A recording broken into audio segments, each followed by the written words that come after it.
Welcome, everybody. So excited to have you all here. This is fantastic. Okay. It's really good. Rory's gonna. I'm gonna tell a story. She's gonna. It's a really good story. She's gonna interrupt me. Go ahead. All right, so The slides. They know what they're here for. they're here to see us. My name is Rory Richardson, and I've been working in tech a long time. And there's this one time where a developer was trying to ask me out, but I had to pass a gauntlet of questions before he would make the effort to flirt with me. And one of his questions was, "What's your favorite language?"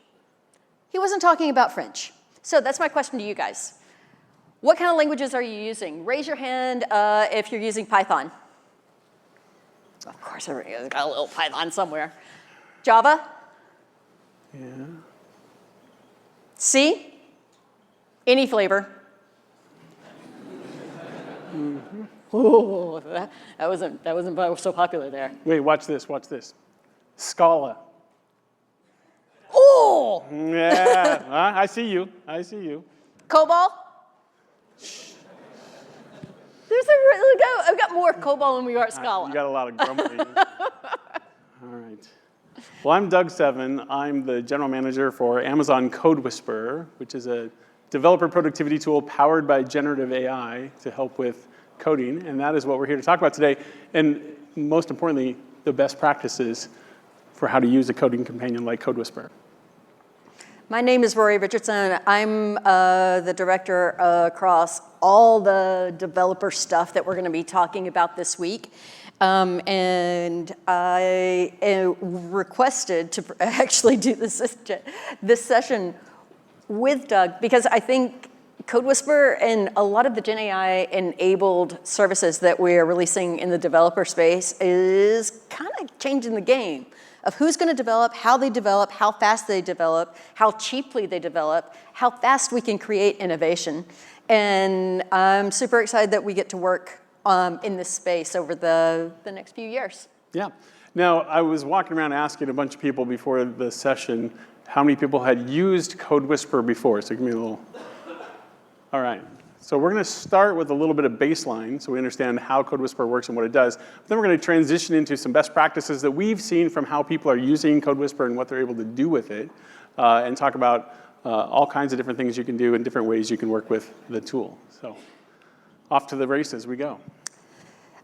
All right. So the interesting thing that has happened this year is that Gen AI has changed the game in a lot of cool ways.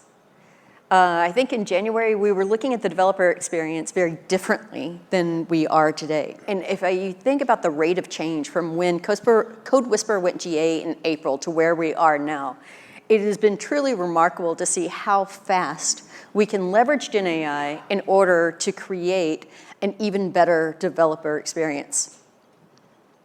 One of the things about being a developer is a lot of times there's undifferentiated heavy lifting that isn't necessarily adding as much value. So if we took the same principles that we've applied to AWS and apply them to a developer lifestyle, how do we remove the undifferentiated heavy lifting? That's sort of our mantra. Like what can we take off a developer's plate so that they can be more productive, more creative, and produce better quality code?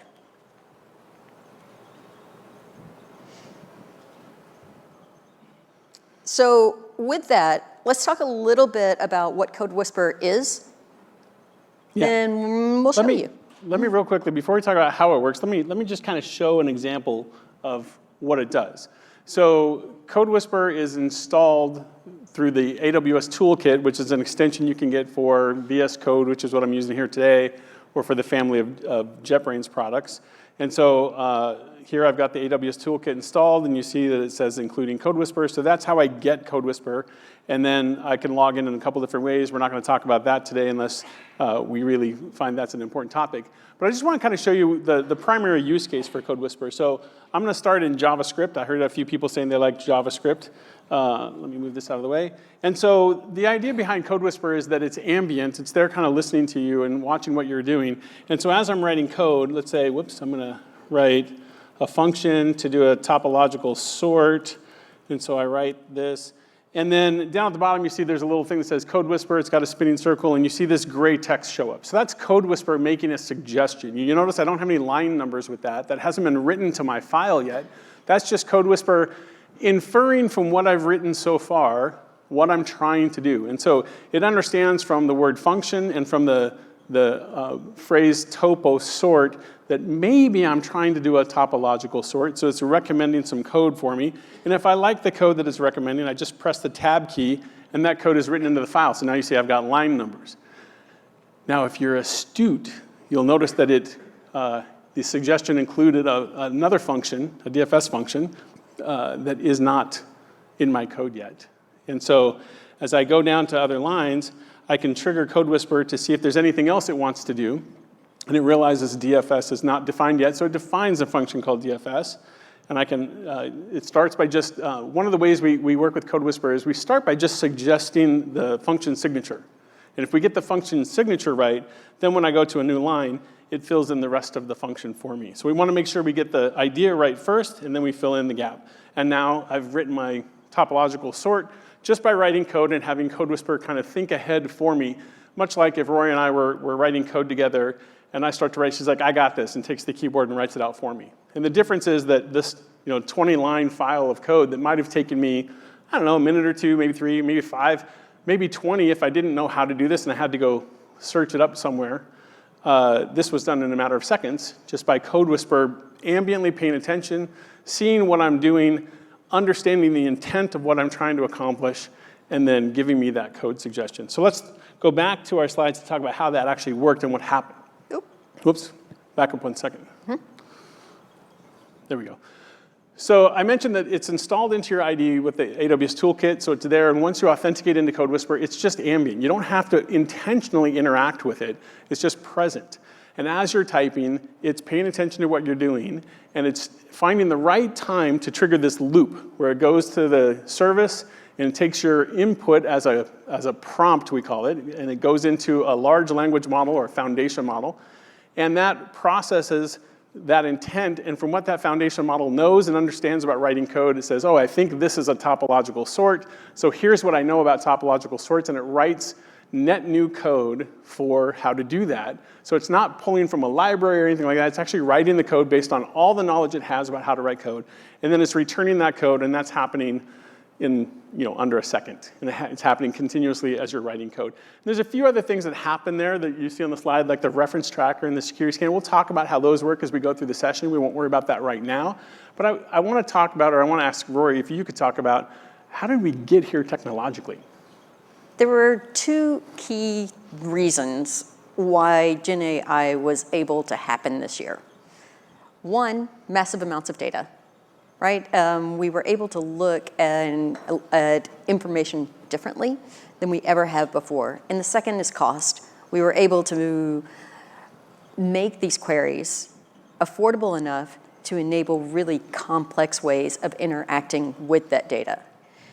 So this year, AI is no longer in the purview of just data scientists, but there was a democratization that made it possible for everybody to play with it. I don't know about you guys, but I have a 13-year-old son. First thing that I asked him to do back in February and March is to start doing his homework with ChatGPT. It's made me extremely unpopular with the other parents, but it is the future. It's the new baseline. I have to teach my son how to be the +1 to where we are able to create content from generative AI. I personally was super excited by this, because his homework improved rather dramatically overnight. But at the same time, instead of him thinking about syntax, do I have the right conjugation? What I saw was his stories, his narratives got exponentially better because he was able to express his creativity and not necessarily worry about the nuts and bolts of how he was writing. And when this was back in March and February, so when I started talking to Doug and other people on the team, I was like, oh my gosh, if we could do that for developers, if we could unlock their creativity and with syntactically perfect code, how much faster could we be? How much happier would we be? What is the limit of the possibilities that we can do with this? Yeah, I never have to write another topological sort, that's for sure. So this kind of explosion of language model or foundation model, we use these terms sort of interchangeably. The capability, so if you go back even as short as 4 or 5 years ago, the size of a foundation model, sort of the state of the art, was measured in the millions of parameters. And now we're measuring in billions and potentially trillions of parameters. And all that means is how capable is the model? How big and how capable is the model? And that the evolution of those models and then us being able to drive down the price of training and hosting those models through things like our Trainium chips and our Inferentia chips and things like this made this all very possible. So how does this all work? So you've got this concept of a language model, which you just take in massive amounts of data. And so in the case of something like CodeWhisperer, we're talking about all of the source code that we can get our hands on. So think all the publicly available source code. We'll throw in a little bit of our own Amazon source code, particularly best practice code for how to use Amazon APIs, things like that.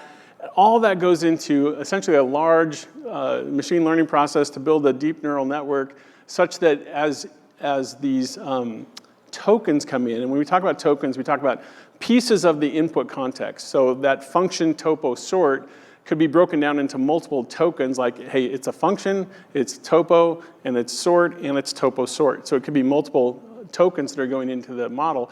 And then that model is able to process those tokens, and it's just doing a predictive analysis and saying, based on these things, what do we think would come next, based on the entire source of data that we know and understand. And since CodeWhisperer is trained exclusively on software development practices and software development code bases, that makes it, ideal for this kind of environment. But then, these foundation models can do lots of different things. So you've seen text generation models and image generation models and all kinds of other things. There's all kinds of different foundation models, and they come in different sizes and different capabilities. This one's about code. So we've designed the CodeWhisperer model specifically around software development and trained it to do these things. I think what Doug said there was particularly interesting because training the models around code or operational practices even is, we learned how to optimize the LLMs differently than when you're using natural language. Natural language has synonyms. Natural language has cultural context. Code has a lot less. So the model itself has to be trained differently.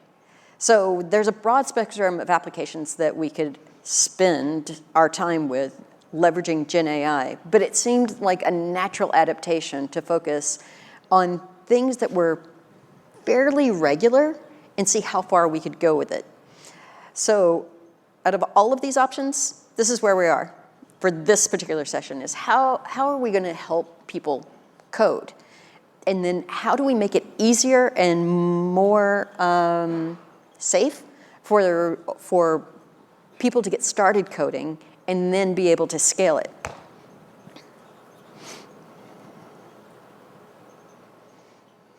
So you may have seen some announcements about that we support Rust, SQL, C#, but just recently we announced CloudFormation, the AWS CDK, and most importantly, or one of my favorites, Terraform. So moving up the stack into infrastructure as code gives you even more capabilities. The idea that we supported SQL I thought was pretty interesting because how many of you are DBAs or have ever played around with databases? Yeah, y'all aren't great developers in general, right? Because Wow. DBAs. Wow. Dude, DBA. I'm a DBA, so I am speaking from personal experience that what can supporting SQL in order to be able to write more efficient queries based on the past patterns that you've been using within your organization, what will that mean? So being able to extend past the application tier and into the database tier gives a more unified and universal experience across any application that you're trying to build. Additionally, we announced support for Visual Studio. We already supported JetBrains and VS Code, as well as the Lambda console and SageMaker Studio, Glue Studio, so that the word that Doug used is key. How do we make this ambient?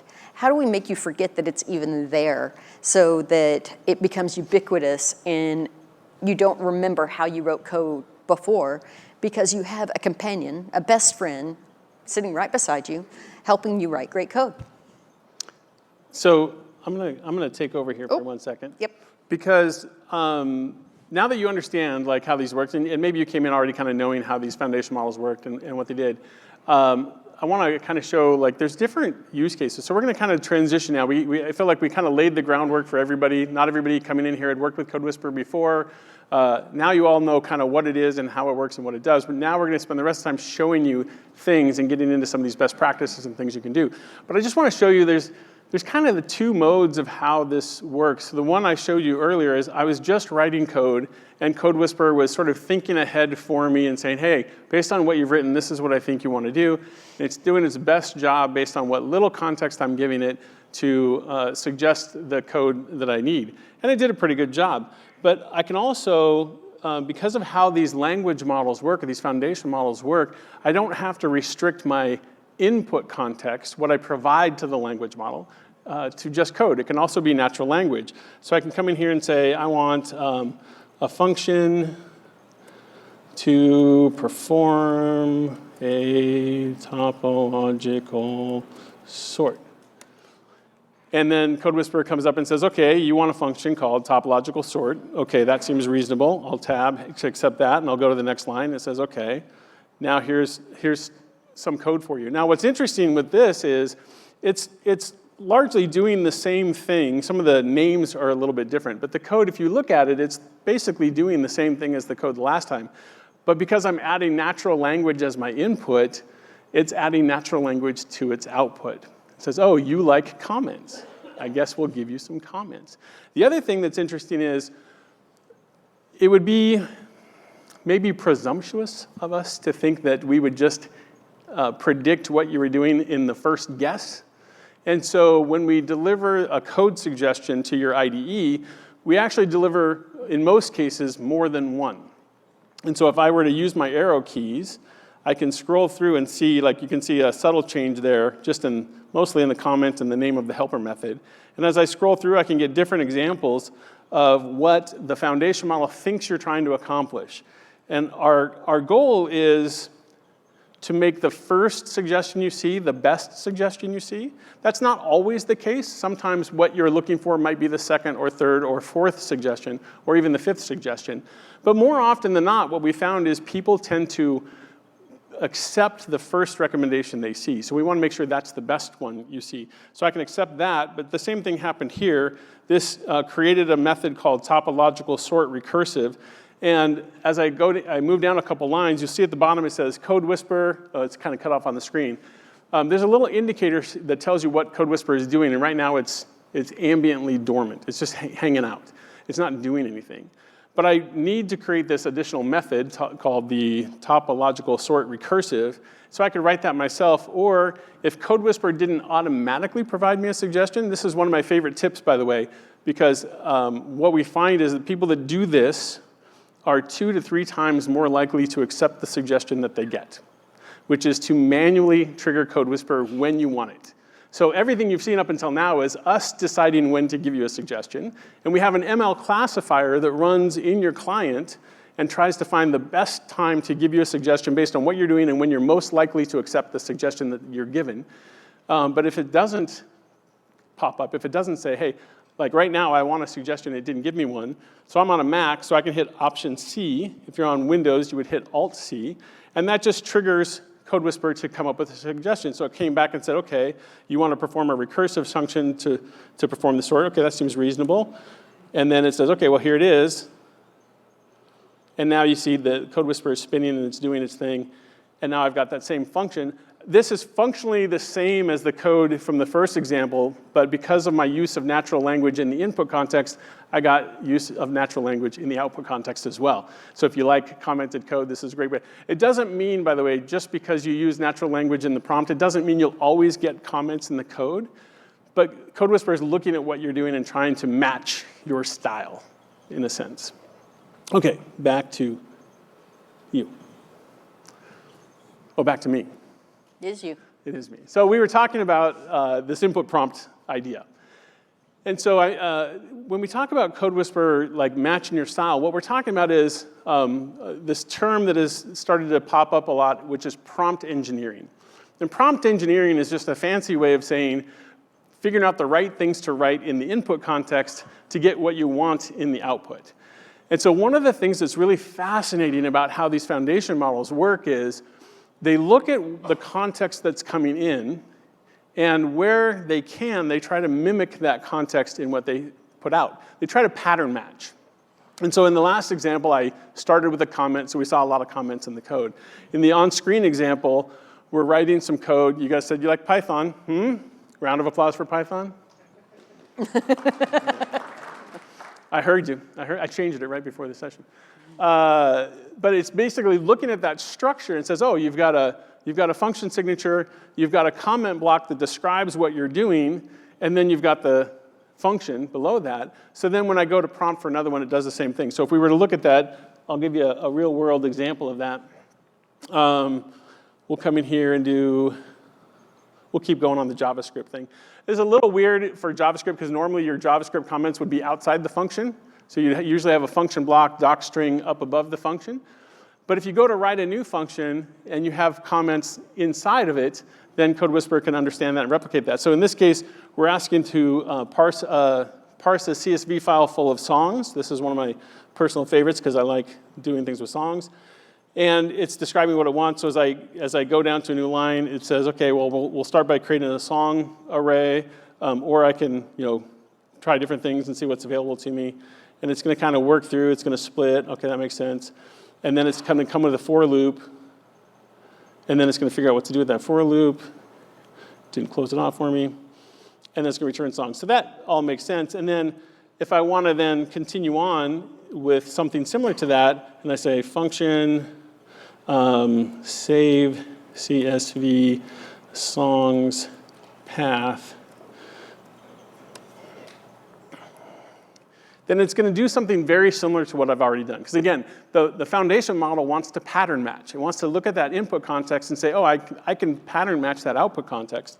And so it gives me a function where it's got that comment, it's got the parameters in the comment, and then it's got the function body, and it does the things it's supposed to do. So it's these, from a best practice standpoint, if you start by putting something in the context to let the foundation model know how you like to do things, the patterns you like to use, then the foundation model will try to replicate that. If you start with just an empty file and start typing, it's going to do its best to do what is necessary. But if you give it a little extra, you give it a little help, then you're going to get a little bit more of what you like back. This, by the way, just means I didn't have to spend time writing the comment and filling the parameter, all the stuff that's like, I don't really like doing, but I have to do because it's part of how you do good software development. So this continues on. So we're talking about context. So context is all about what goes into the model. So again, we have that ML classifier running on the client. It's looking at the right time to trigger the model. And then it's gathering whatever is in what we call the context window. Now, when we first released CodeWhisperer, for those of you who'd used it before, when we first released CodeWhisperer, our context window was limited to the file that you were working on. So it only ever looked at the file you were working on. But sometimes the thing you're working on is related to something in another file. And so we expanded the context window to what we call cross-file context, meaning if I have another file open, we'll look across all those open files as the full context window. So if you're doing something in one file that is related to something in another file, we understand that and we can use it. So let me kind of give you an example of how that works. And again, from a best practices standpoint, the idea here is if you're working on something related to something else, have both of those files open. So I'm going to open up a couple files. Here, let me close a couple of these out. I don't need these. So I've got 2 files I'm going to open up. Whoops. And let me split this. So let me give us a little bit more space. So I've got 2 files here. So in the eval utilities file, I've defined a function called cal_es that takes references and hypotheses as its input arguments. And then over in this other file, I'm working away, and I want to reference that. So if I said I want the result equal to cal_es, the response coming back, the code suggestion, understands that cal ES needs references and hypotheses as its input arguments. It knows that because it can see that in the other file. So that those two files are my context window. If I were to close that file and do it just in the single file, we no longer have that cal ES function in our context window. So if I did the same thing and said result equals cal underscore ES, now CodeWhisperer is going to do its best to try to figure out what cal underscore ES is by looking at its entire body of knowledge and knowing what it is and basically making the best guess it can at what cal ES is. Very different result than when I had the other file open. And so again, going back to the best practices here, if you're working on things that are related, have both those files open because that context window spans all those open files up to a degree. If you have 100 open files, it might be too much. Excuse me. So let's take this a little step further because, I mean, I've been trying to teach my son to code since he was 4. Are y'all familiar with code monkeys from MIT? Well, you can teach your kids to code with Python, trying to get the monkey to the banana. And so we've been doing this since he's 4. He's 13 now. I convinced him to use ChatGPT begrudgingly because the immediate reaction was, Mom, I'm not doing any more of your coding examples. I'm tired of writing arrays. I'm not touching ChatGPT. Then he realized it wasn't involving code and he was super excited. Only to realize, like a couple of months later, that what I was trying to do since he was 4 is kind of useless. If we are able to interface and write code with a natural language format, well, what's the point of teaching in Python? So that's one of the things that CodeWhisperer they all like Python, right? What? You remember that they all like Python. But they don't have to. They have options now. I'm just saying. I think they speak like English too because they're listening to us. I think English is one of those languages that was very popular. That's doing pretty good. Yeah, I know more people that with the English than the Python, just saying. So you can write comments, and if you write really good comments, CodeWhisperer is going to infer and be able to write code from those comments. So I don't know about you, but when I wrote code, I hated writing the comments. But the better the comments are, the less code that you would actually have to write because we'd be able to infer and interpret what you're trying to get done with really good comments. Okay, let me take this a step further. More often than not, if you start using tools like this and you read the documentation, because you all read the documentation, I know this. When you read the documentation, you'll find that it says, short and succinct prompts get the best result, which is generally true. Short and succinct, like I want to write a function to do a topological sort. Short, succinct, I get the result I want. But what's interesting is these language models are very, very capable.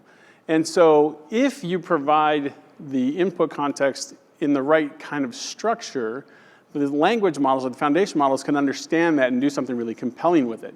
So in this case, I'm gonna write a function, and I'm providing the requirements to the foundation model in a much more verbose. Like normally, you wouldn't see this example in documentation because we say short and succinct. But in fact, you can be verbose if you're clear. So clarity is really the key here. And one of the things that's been really fascinating to watch, I spend a lot of time with our customers talking about how this works, and I watch them use it and I see what they do. And what's fascinating is learning how to prompt an AI is a skill all in its own. The way you think about approaching this kind of changes. So there is a learning curve. The tool itself is really easy to use, but there's a learning curve to thinking about how to prompt the AI. I was here last year when we first put CodeWhisperer into public preview, and I was sitting down with a customer doing a demo, and I handed him the keyboard. I was like, hey, you do whatever you want. Like, go off script, do whatever you want, do your thing. And he started typing things, and what he was typing and what he was telling me he was doing didn't match. He thought what he was typing matched what he was saying to me, but it didn't. And so he was getting frustrated because he wasn't getting the results he expected. And it was because he wasn't typing what he was thinking. He was typing what he would have typed just writing code, without an AI helper. And so learning how to prompt the model is a skill in and of its own. And once I got him to like, hey, just type what you're saying to me, and he was able to do that, he got the results he wanted. And so in this case, I've got an example of saying, hey, I want to write this sum function that takes a string as an argument. Right there, I'm kind of off the reservation because most sum functions would take numbers as their input. So I'm giving it a very specific requirement for what I want to go do. But then I've added 5 requirements for what the function should be able to do. If I just had the first line that said, write a sum function that takes a string and adds the things together, I would get a very simple function. But because I've got all these requirements, I can get a great example like throw a not implemented exception. It's an easy way to go home early. Or I can get this example that's quite verbose in terms of doing all the things that my requirements define. Okay? I mentioned we try to give you the best example first. Sometimes we give you the shortest example first, like a not implemented exception. But here, all I had to do was hit arrow key, get over and find out that, yep, sure enough, this is what I was looking for. It's got even the exceptions being thrown, all of those things. What's really interesting, though, is I can use this in other ways. So I'm gonna save this. This is in TypeScript, so I'm going to go to source, and I'm gonna run, hold on a second. Give me a second, I forgot what I'm doing. I want to compile the index.ts TypeScript file. Oh, simpler than I thought. Okay, so I'll just do that. So I've compiled the TypeScript file. You saw the JavaScript file pop up there. That was just a little brain fart on my part. But what I'm going to do now is I'm going to open up a test file. And I have to go back here. You know what I realized? I didn't export this function. So let me export the function. And, oops, I don't need all that. And let me just recompile it. And so now I'm ready to do something similar where I've got basically the same text. You can imagine that all I did here was copy and paste out of a requirements document, because you all get very good, clean requirements documents when you're working on code. So you just copy and paste out of the requirements document. And all I did was change the first line to say, hey, test the sum function. So now I can come in here and say, OK, I want to do this. And it's thinking. And then it comes up and says, OK, well, I want to describe this. I'll go ahead and just accept it. And what's interesting about this is it automatically knows from the requirements that sum takes a string, and that it's got to test for a single number. It's got to test for numbers greater than 1,000. It's got to do all these different tests. And so it didn't end my file, so we'll end my file. I'll save that, and then I'll do, sorry, give me a second. Let me do that again. I need to run the jest tests. Oh, no, not NPM tests. I want the jest tests. Let's cancel. I think jest is simple, isn't it? Jest. Do that. Yep. Sure enough, so I got 4 passing and 1 failed test. So somewhere in between all of this, there's 1 failed test. And in fact, the reason this test is failing is, I can tell you what it is because I've done this demo before, but it's got a non-numeric characters are not allowed, and then it was expecting the letter A as part of the message because that's what the test passed in, but instead it got a not a number as a message, which really had to do with the fact that I cast everything as numbers here.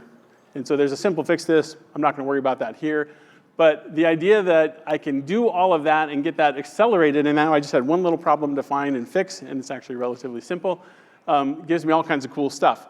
But there was other cool things that you just witnessed in there, other than just, like, again, really clear and clean, even if they're verbose prompts, can get you really complex results, so you can really accelerate yourself. It's not just, hey, give me a simple function. I can give a lot of requirements, and I can get a lot of stuff back. And in this case, unit tests are just code too, so I could use them to do some unit tests. Again, I'm providing the requirements. I'm saying, hey, this is what I want from you, and it's going to go generate that stuff for me. But there was one more interesting thing that happened. I was in the command line. I was in the terminal in VS Code, in the terminal, and I typed in CW space AI, CodeWhisperer AI for the terminal. CodeWhisperer for the terminal is something we launched about a week ago, and we add autocomplete and natural language to bash command for over 500 CLIs. The terminal is, and CLIs are this fascinating space where the interface that you as a developer work with has not fundamentally changed in like over 30 years. It's a black box with a blinking prompt. And the single biggest problem I personally have witnessed is it's hard to remember all the commands and all the things you do.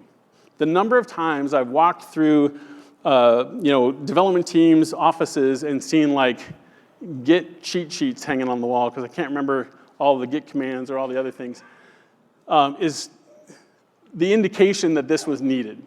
The idea that I don't have to remember all the commands anymore. I can just say, hey, CodeWhisperer, here's what I'm trying to accomplish. And it will say, here's the command you need. And it will give me the option to then execute that command or refine that command or just cancel out because maybe it didn't get it right or maybe I expressed myself incorrectly. So this works for the AWS CLI. This works for GitHub. This works for Mongo. I mean, 500 CLIs. Autocomplete and natural language to command, which is super cool. Right back at you. You got to switch? Oh. So do you want to do a full demo of the command line interface, or you want to keep going? Let me just show you a little bit more. See, Since love you asked. the demo. Since you asked. So here's the thing. So I showed that as being integrated into the VS Code terminal. When you install CodeWhisperer for the command line, right now it's in preview. So we announced it a week ago. It's in preview. It is available for macOS currently, and it will be available for Windows soon. And it integrates right into your terminal, as well as into the terminal that's embedded in your IDE. So I've got a little CodeWhisperer icon up at the top that shows that I've got it installed. Whoops, that's not the one I want to hit. I want to hit settings. And so I've got it installed, and it can do the CLI completions. It can do the English to language translations. It's got all kinds of getting started info for me. And then it works right in my terminal, regardless of whether that's in the IDE or standalone. So I can come in here and I can say CWAI. That's the prompt to say, we're ready to give you a natural language command. And I could say, reverse my last git commit. And then it comes up and gives me the command. So you can applaud, it's okay. Like, it's the command line. You guys. Like, I saved you like 100 hours this week alone, just there. You know it's a compliment when they take pictures of your slides. They're not. No, they took pictures. I'm saying They're you. not appreciating what the importance of this is. No, I know. It's like the developer version of a clap is taking pictures. Oh, okay, got it. Exactly. Shock. Wait, you fixed the command line? So, but wait, there's more. Because what we've also heard from you guys is, wouldn't it be great if we could remediate and fix security stuff and earlier on? Because we've noticed that most of the development team don't always follow security best practices. They aren't that careful necessarily about what code they got from Overstack or anywhere else. Can you help us write better code that's in compliance with, well, what we want to do as an organization? So now we're going to talk a little bit about reference tracking, making sure that the code comes from a place that you want it to, security scanning, which we initially had security scanning at GA. Mm-hmm. But wait, there's more. Now you'll be able to remediate based on what the scan finds. Wait, don't tell them that yet. Oh, sorry. And then there's responsible AI, and then I need to stop talking. So if you think about how you're creating governance and security at the developer level, we're trying to reimagine how to make that easier. And just like we've had a shared security model, I don't know, for like a decade at AWS, we're going even further in helping building the tools that you need for a governance model as well. There, better? That's great. Okay, thanks. Well done, well done. So the first thing on the slide is reference tracking. Reference tracking is a really important responsible AI attribute. I'm going to show you how it works. But the important thing to understand is, again, if we were to sit down and write code together, and we were working on something like that, some function that I was just writing, And Rory said, wait a minute, I've seen this before. I know, we can just go copy and paste that code from this open source repo, and we'll just use that. And that's a perfectly fine way to do software development. It's a very common practice in software development to say, hey, look, this problem has already been solved. Let me just go get it from where it's already been solved and use it here. The issue is if where it's been solved is licensed by somebody, it's owned by somebody. There's a copyright on that code. Oftentimes when you get code from an open source repo somewhere, it's got an MIT license or an Apache license or an ISC license or something associated with that, which puts some responsibility on you as a developer to do something. In some cases, it's just simply attributing where you got that code from. In other cases, it can be more complex than that. And so reference tracking is all about replicating that developer experience of, hey, I know where this code came from, and I want to do the right thing. So when we first started building CodeWhisperer, we felt that responsible AI was a really key pillar. If we're going to build an AI that is going to be collaborative with you in the coding process and write some of the code that you're working on, then we want to make sure that we are doing the right thing so that you don't find yourself in a bad situation. And open source code is a really important part of that. So you may have realized, and I'm going to delete this code that I had here just to show you something that happened, because I didn't point it out when it happened. And some of you may have noticed it and some of you may not have. So I want to show you what happened. So I'm going to generate the same code. The input prompt, the context hasn't changed, so the output that I get is going to be the same. And so same thing, I go find this. Now what you'll notice is there's a little adornment right above the suggestion that says, reference code under MIT. View full details in the CodeWhisperer reference log. So what this is saying is, hey, here's a code suggestion, but just know that some portion of this code suggestion includes code that is a high match, a high degree similarity match to code that's in an open source repo that has a license associated to it. You can use it if you want, but just know that you're choosing to use some licensed open source code while you're doing that. And so I say, okay, I'm willing to do that, and I hit tab and I accept it. That little adornment goes away. Now I forget all about it. And so what I can do is, on the sidebar here is the AWS toolkit, and there's a developer tools section, and CodeWhisperer sits underneath that. And I can come to this little spot that says open code reference log. And so here this shows up twice because I did it once and didn't tell you about it, and then I deleted it and I did it again where I told you about it.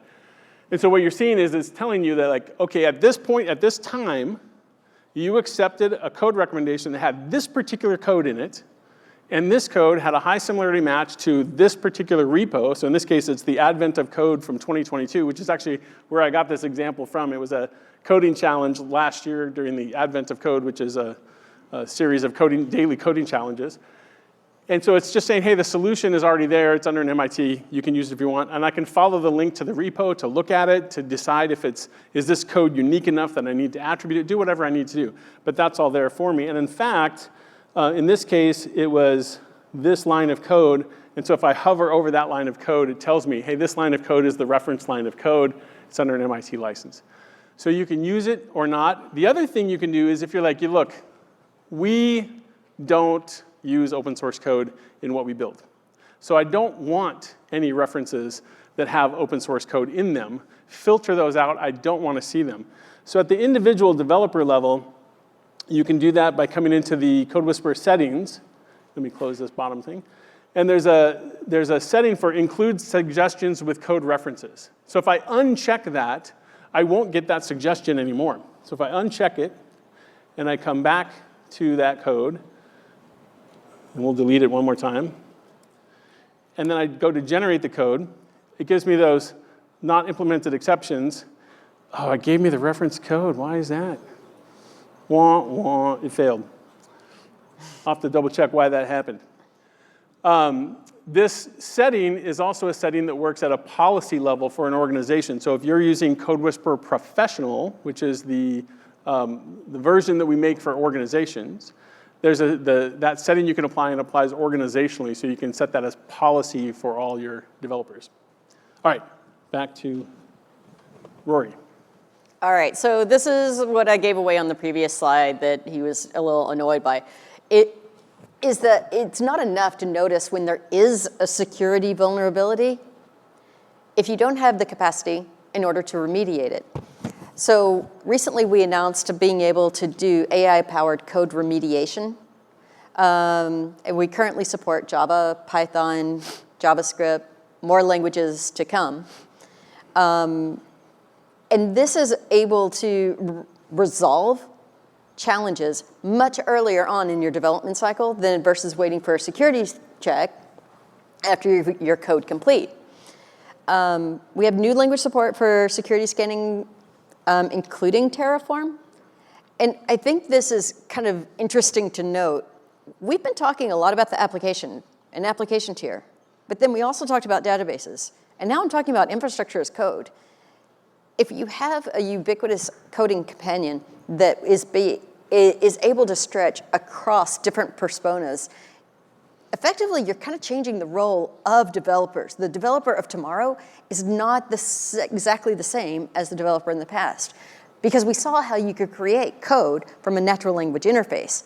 I had a customer 2 weeks ago say, oh, you mean English is the new coding language? And I was like, oof, he's right. He's right. So when you're thinking about, like, how do I need to prepare my organization, or how do I need to prepare for the future, my recommendation is to start playing with this now, because this is how we're going to be able to be the +1 to what it's delivering. All right, let me take this in action.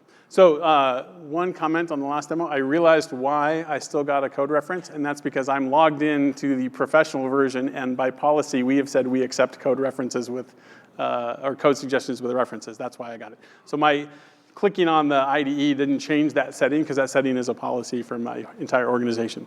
I discovered that as I was doing this. I forgot which way I was logged in. You can log in as an individual user, and it's completely free to use. So you log in with what's called the builder ID. I think I mentioned this at the beginning. Or in my case, if you take a look at this, I am logged in with my IAM Identity Center credentials, which is my organizational policy credentials. And so the ability to accept references is an organizational policy. This is using my Amazon credentials. So let's talk about this security checking. So I'm going to kind of show you how this works. You guys like Python, so here it is. So I've just got a bunch of examples here that, where I've written a bunch of code, and at any point in time as a developer, I can invoke a security scan. And the reason for this is again, going back to, if we're collaborating, if we're building an AI that is a collaborator with you in writing code, we do a lot of work to make sure that the code suggestions that we're providing are good quality code suggestions, don't include errors, don't include issues. But as soon as the human and the AI start collaborating, we can't guarantee what's happening. Not to say anybody here is going to do something they shouldn't, but we just don't know what's going to happen. And so one of our principles early on was we want to put the tools in your hand to understand what's happening and what you can do. So we added in this security scanning capability. And so the idea here is at any point in time as a developer, and whether I'm using the free version of the product or the professional version of the product, I can come in here and into the AWS toolkit, go into the CodeWhisperer section, and there's this option to run a security scan. So I'm just going to click that, and this takes a little bit of time, so it's telling me this is going to be counted as one of my scans. If I'm using the free version of the product, I get 50 scans a month, and if I'm using the paid version of the product, I get 500 scans a month. Now, I know what you're thinking. As developers, you probably want to run more than 500 security scans a month. You're excited about security scanning. You just want to do it constantly. So hopefully 500 is enough to go. And that's per developer per month. And so this completed, and it says I can see the scan files. Whoops. So here's my scan file. So it found a handful of things. It says, oh, there's some issues here. And so I can pick one of these and say, oh, unsanitized input is run as code. So it tells me where that error is, and I can hover over it, and it tells me this is a common error that unsanitized input is run as code. And so I can come down here, and it tells me a little bit about that and what the problem is and what it does. And I can view the details and see what it is. And as I look at these, so I've got a bunch of different examples. So if I look here and say, oh, well, here's an insecure hashing problem. In this case, so not for every issue you might find, but for some of the more common ones, and we're going to continue to expand how many of these we cover, you'll see that we tell you, like, oh, well, here's what the problem is, and this line of code that you have should actually be this line of code. And so in this case, we're saying, oh, you're using a SHA-1 hashing algorithm. You should really be using a SHA-256 hashing algorithm. So I just click Apply Fix, and the fix is applied, and I can rerun my security scan. So I can go through this. The idea here is one-click bug fixes for security vulnerabilities and common best practices that aren't being followed. I can run the security scan over and over. At any given time when we run the scan, so you see it's telling me to run the security scan to see if the fix is applicable. At any given time when you run the security scan, we'll give you up to 4 quick fixes. So if, let's say in my case I think there was 5 or 6 findings. 4 of them would have the quick fix applied. As I go and apply those quick fixes, I can run it again, and the next group will get it. And part of that is we don't want the scan to take so long as we're generating all the code for all the things that might have to be fixed. So we do it in small chunks. So you get a few fixes, and you can work on those, and a few more, and you can work on those. The goal here is that what you will see as you work towards your product development and your software development is the number of security bugs remediated goes up, the number shipped to production goes down, because it's as easy as clicking to fix the security issues.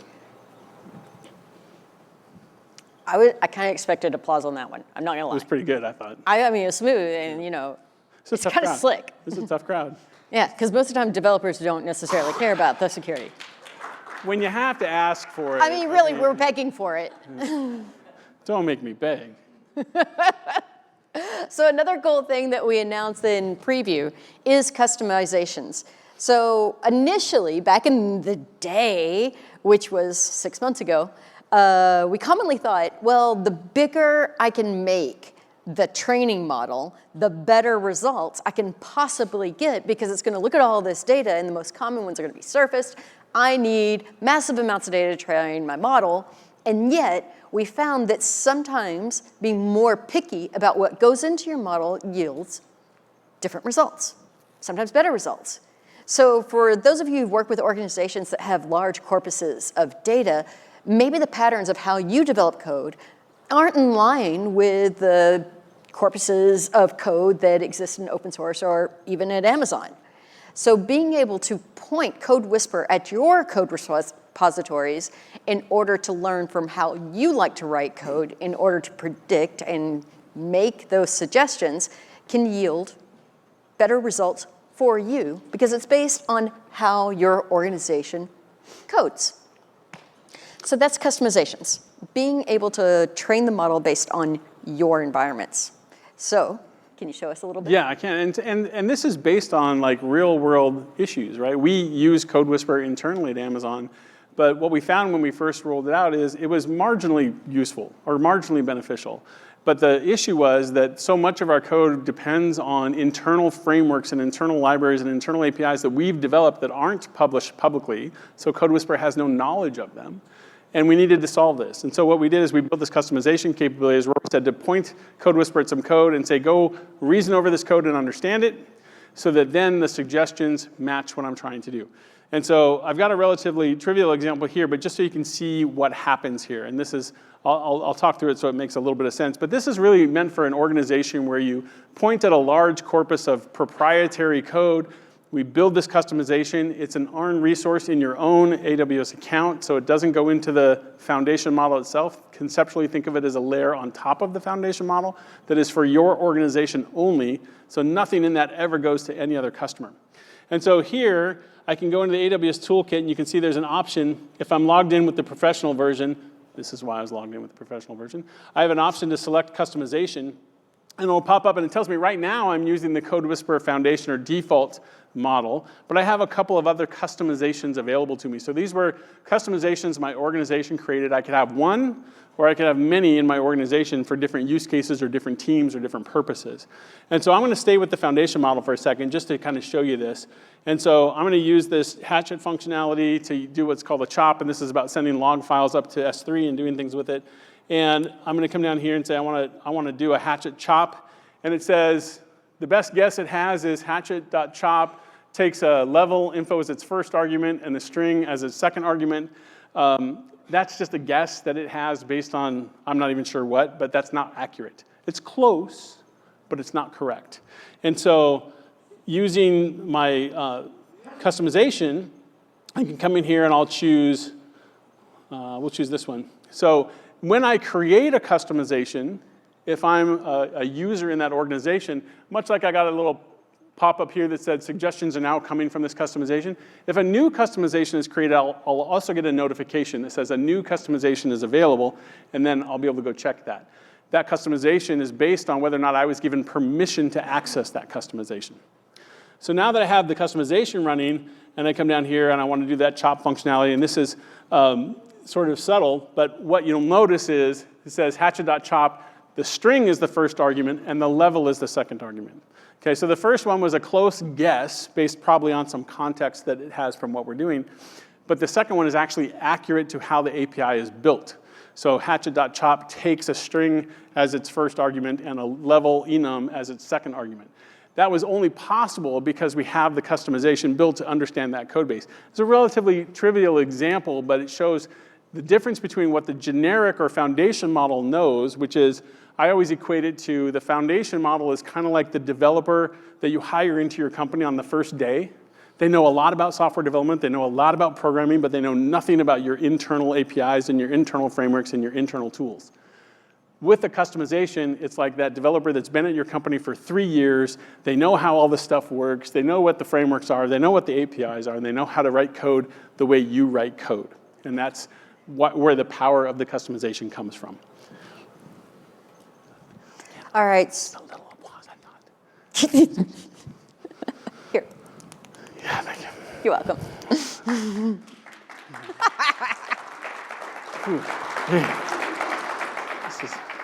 It's only Monday, but I mean, come on, we got to train them to clap a little. I know, right? So the future's bright.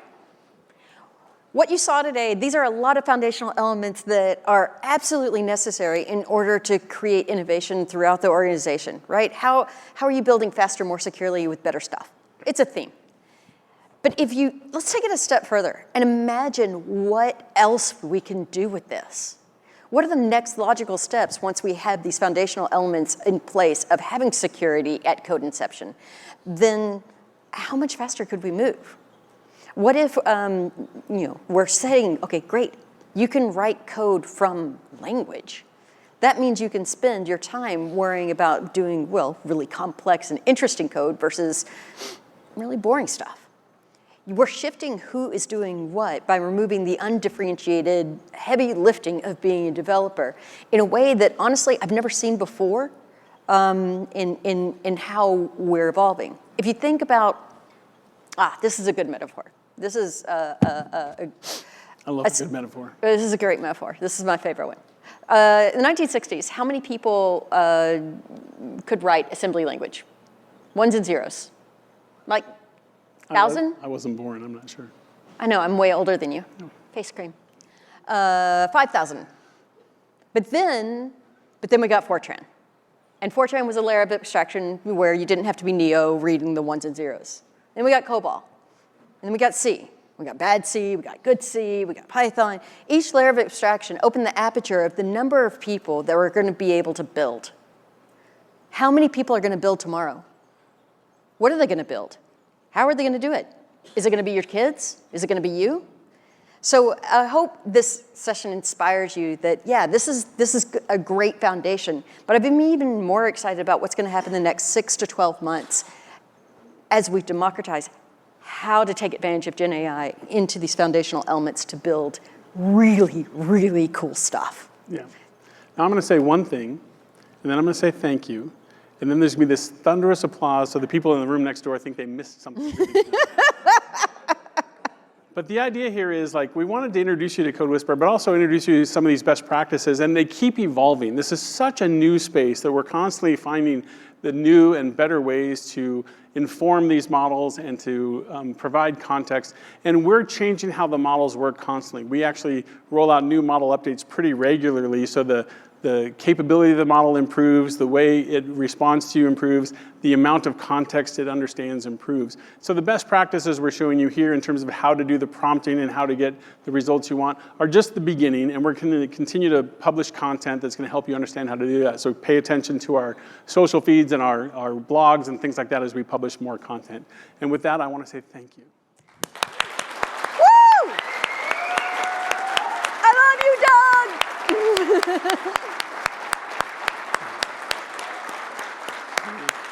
You guys figured it out. I like it. Y'all have a great reInvent. Thank you.